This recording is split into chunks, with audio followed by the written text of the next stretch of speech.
महाभारत शुरू से अंत तक जानने के लिए हमें फॉलो जरूर कर लीजिए। भगवत गीता में श्री कृष्ण यहाँ तक कहते हैं कि महान से महान मुनियों में जो वेद व्यास है वो स्वयं मैं ही हूँ। कहानी शुरू होती है ऋषि पराशर के साथ में, जो जंगलों को पार करके यमुना के तट पर यमुना पार करने का इंतजार कर रहे थे और एक नाविक वहीं पर बैठकर अपना भोजन ग्रहण कर रहा था। उसमें ऋषि पराशर की तरफ देखा और अपनी पुत्री मत्स्यगंधी से आग्रह किया कि पुत्री जाओ और ऋषि पराशर को नदी पार करा दो, क्योंकि उनको इंतजार करवाना ठीक नहीं है। मत्स्यगंधी ऋषि पराशर को नदी पार करवा रही थी, लेकिन तभी ऋषि पराशर ने आसमान की तरफ देखा और जो नक्षत्र बन रहे थे उसमें एक महान तपस्वी जन्म लेने वाला था, और इसीलिए उन्होंने मत्स्यगंधी से आग्रह किया कि क्या तुम मेरे पुत्र की माता बनोगी।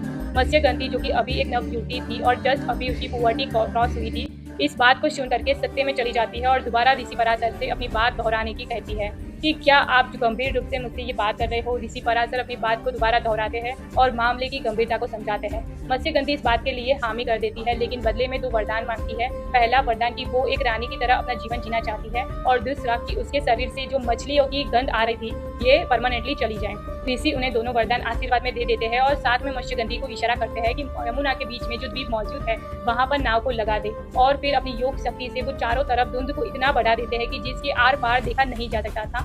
और इसी प्रकार वो पिता बनते हैं मत्स्यगंधी के पुत्र के, कृष्णा द्रौपायना के। कृष्णा द्रौपायना जन्म से ही बोल सकते थे, चल फिर सकते थे, और उनका रूप तपस्वी जैसा था। कृष्णा द्रौपायना जिस वक्त अपनी माँ के गर्भ में धारण हुए थे उसी दिन उन्होंने जन्म लिया था। कृष्णा यानी श्याम वर्ण, द्रौपायना यानी जिसका आगमन द्वीप पर हुआ है, इसीलिए उनका नाम पड़ा कृष्णा द्रौपायना।